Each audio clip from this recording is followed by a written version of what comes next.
Ever wanted to play Dungeons and Dragons? Ever wanted to have a go at the combat system?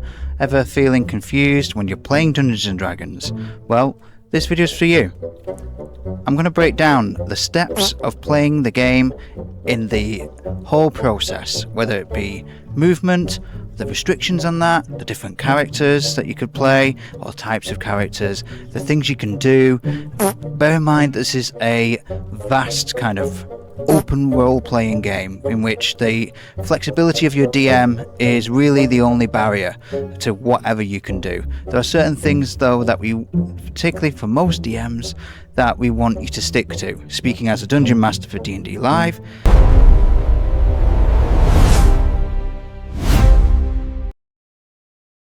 let's get started. Okay, so you might be using a digital tabletop like us in D&D Live, or you might have a amazing, beautiful physical one that your Dungeon Master and his team potentially have crafted themselves. And shout out to all those people who work on the physical models and stuff like that.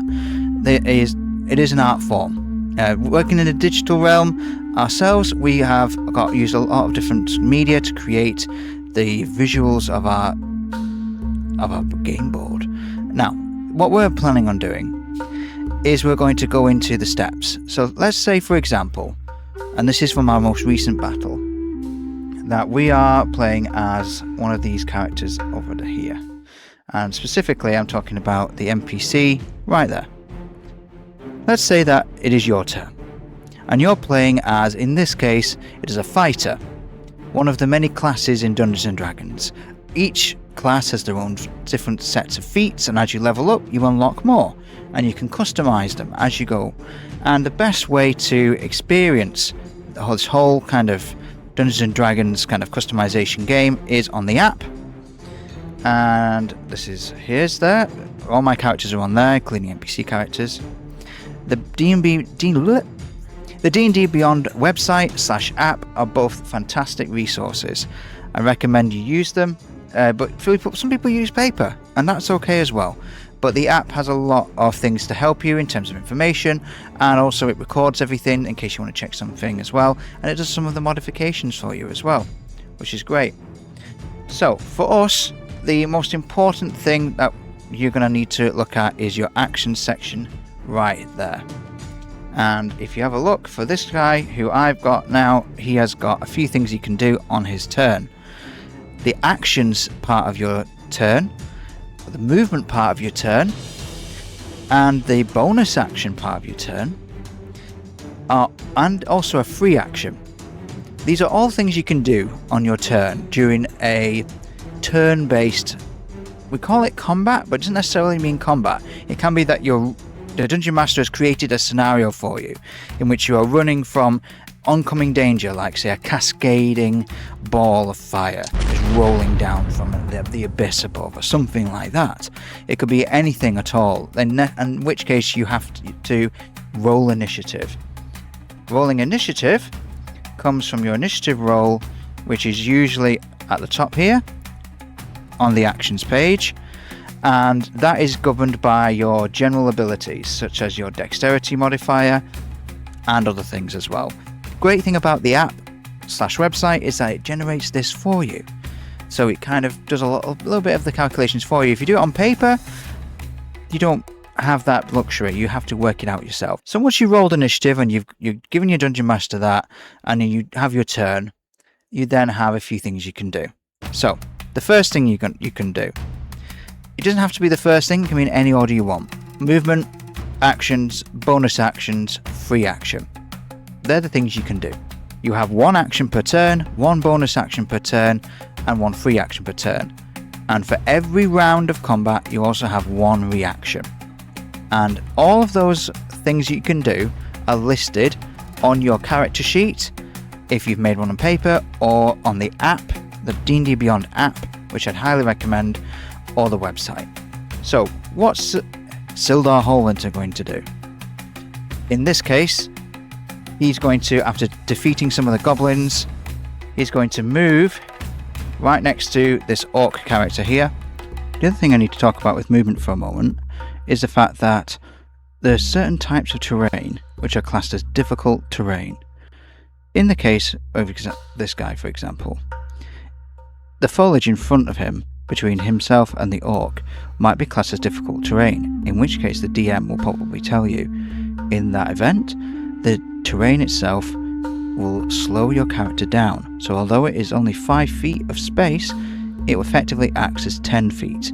So that can be a very interesting way to control the environment if you're using the terrain yourself strategically, tactically, to your advantage, but also something to be aware of. It also might be difficult terrain, potentially, if the DM allows, to climb to an elevated platform like so. However, that might also require a skills check, which we'll get to another time in more detail. You have a total of 30 feet of movement per turn. Unless you use your action, which I'm getting to now, and one of the actions you can do is dash. And dash doubles your movement. So instead of doing something else like an attack action, or to use a piece of equipment, or to helping is an action. So if you have a downed player, you lose all their hit points, and one of your other players or NPCs has been downed because they've lost all their hit points and they are facing potential death, then you can use your help action to bring them back from the brink of death. And as you take part in combat, feel free and engage, and often DMs like myself will encourage you to role play. So as you're charging forward, the character, bring some character into it. As he charges forward, you can think of all like one-liners and things that you didn't see in films or TV shows, or off your own imagination.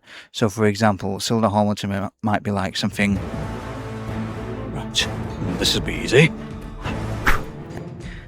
The main actions that you can probably be excited for is your attacks. So each of your attacks will be listed on your actions page / on the app in the right section. So my character is equipped with a long sword, and it's a specific long sword with +1. So that +1 there on the left here, it'll tell you what the equipment is that you've got equipped, and you do have to have them equipped. What the weapon type is, it's a melee weapon. What's its range? What's the range column, which tells you how far you have to be away from the opponent to hit it. Then the hit /DC.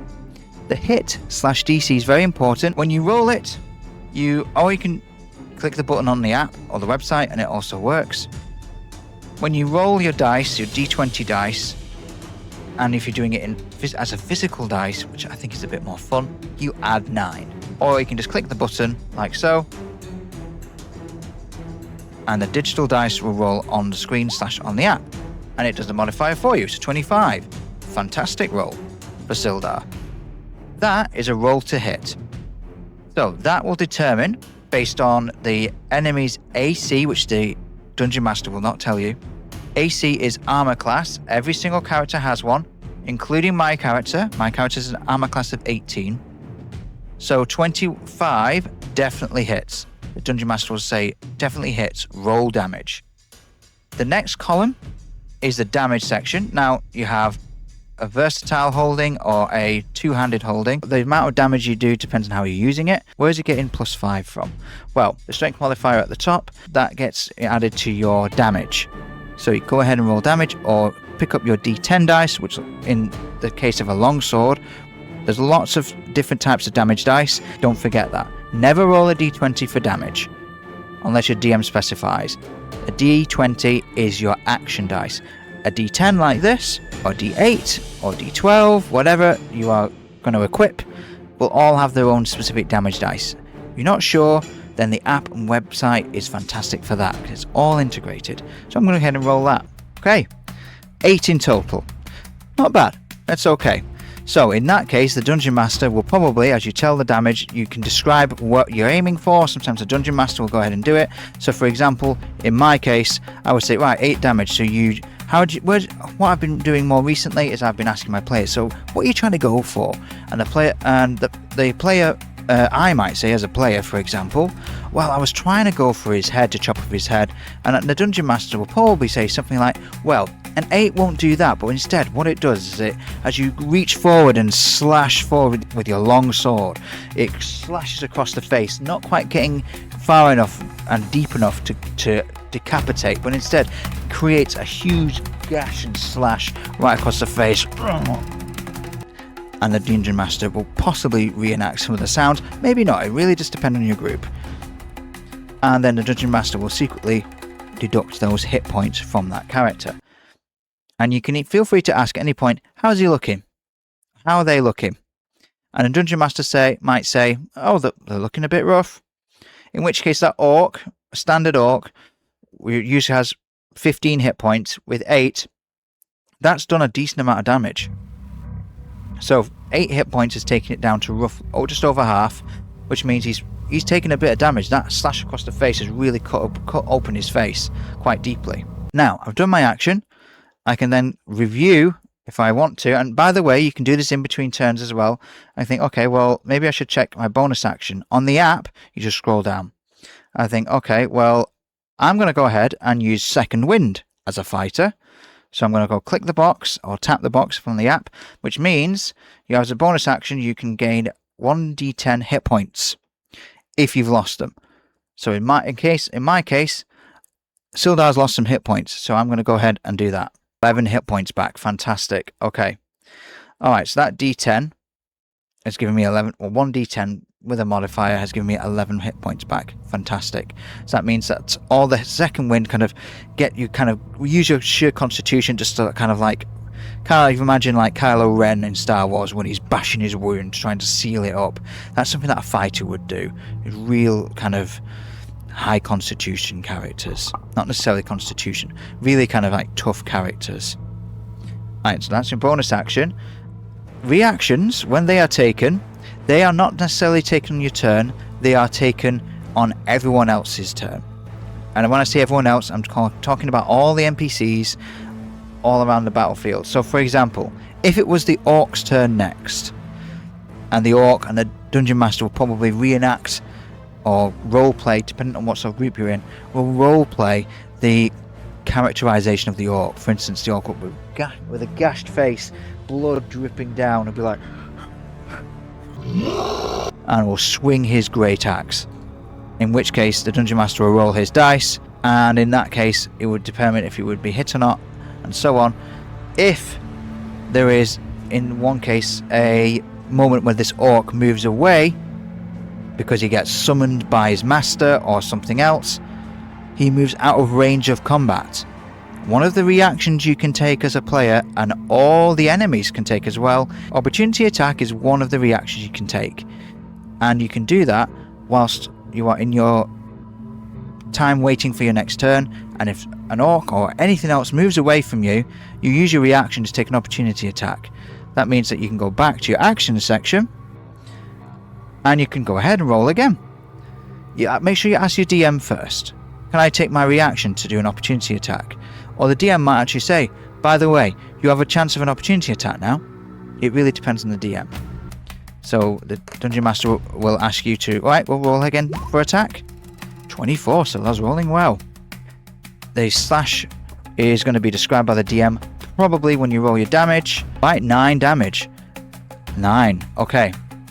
So, you rolled well. That means that in total, that orc has been subjected to 17 hit points of damage. If you know the maths, you know what happens next. The Dungeon Master will say something like, in Critical Role style, which a lot of us are inspired by, Dungeon Master might say something like, how do you want to do this?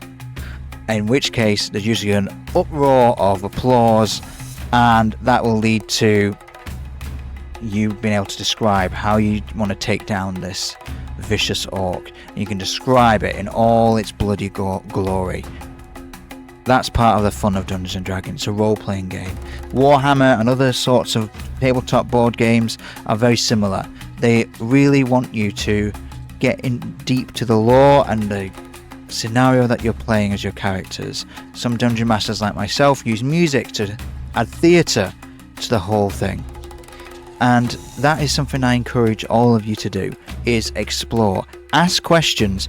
Don't just feel like you're limited to everything that's on the app and on here as well. Feel free to be creative. ask questions. Feel free to go ahead and ask the DM, could I do some acrobatics in order to get an advantage of maybe like to jump around a little bit or to push myself forward. There's also actions to shove and push. You could potentially try and shove an orc off the edge of a cliff if there was one. There's lots of different scenarios you can use, not just on this app. So there you have it. If you're wanting to know more, please go ahead and join our community on D&D Live Play. Drop us a message on there and subscribe in order to do so. Then we can answer more questions. And if you've got any requests for further videos on Dungeons & Dragons, please go ahead and drop us a message on the community page. In the meantime, see us next time on the 11th of July at 7 PM BST for episode 18, Enter Xanathar.